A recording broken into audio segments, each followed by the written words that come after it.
is WeatherScope.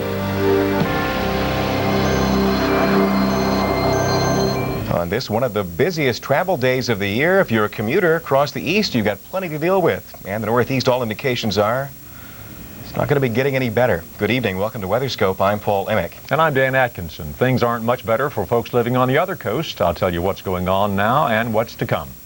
Let's kick off our look at the weather in the east with Atlanta. Some ominous clouds hanging over the tarmac at Hartsfield International Airport.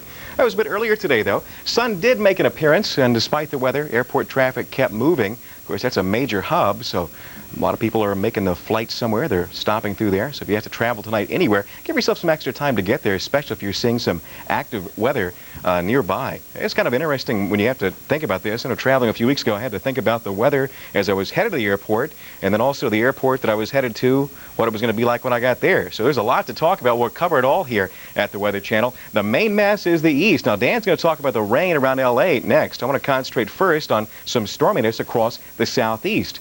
Lots of storms, including portions of Florida. Also ahead of the front, more rain, and right along the front, too, some storms. Even a severe thunderstorm watch, where you see the yellow shading here, parts of Tennessee, around Knoxville, Maryville, and even on to Chattanooga, and portions of North Georgia, and a bit of North Carolina.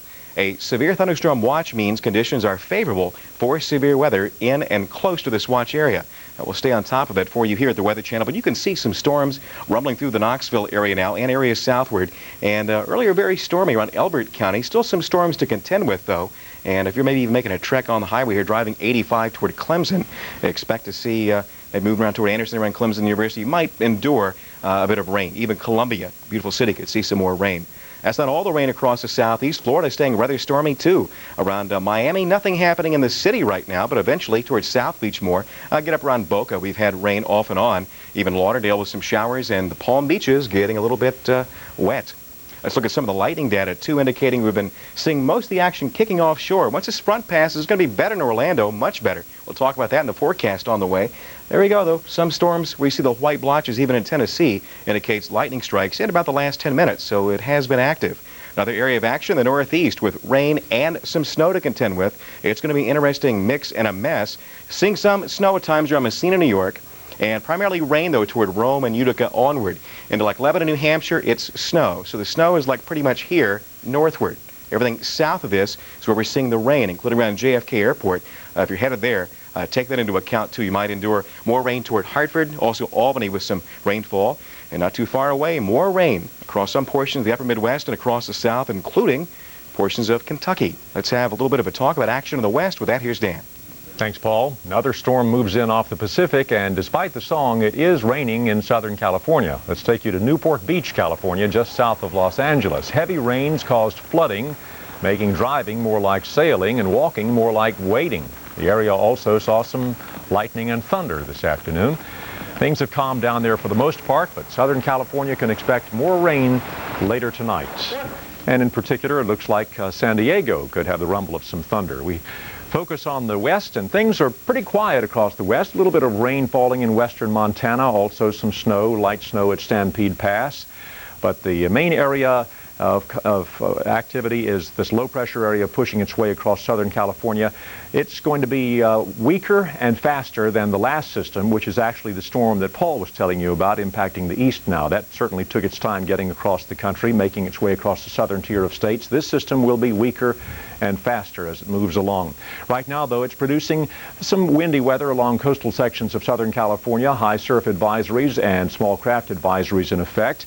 And we have some patchy light rain for the most part now. In the higher elevations, there could be some snow. Snow advisories are in effect for the mountains of Los Angeles and Ventura counties, where above 5,000 feet there could be 4 to 7 inches of snow.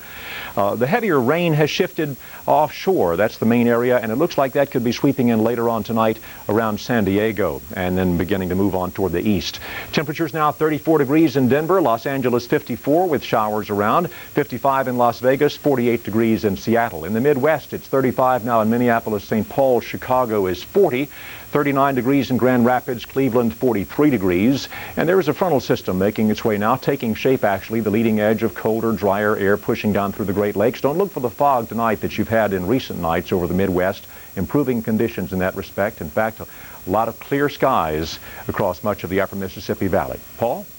Well, today marks the official end of the 97 hurricane season. In this special El Nino Focus report, we take a look back at the season and the possible effect El Nino played during the year. Here's Jim Cantori.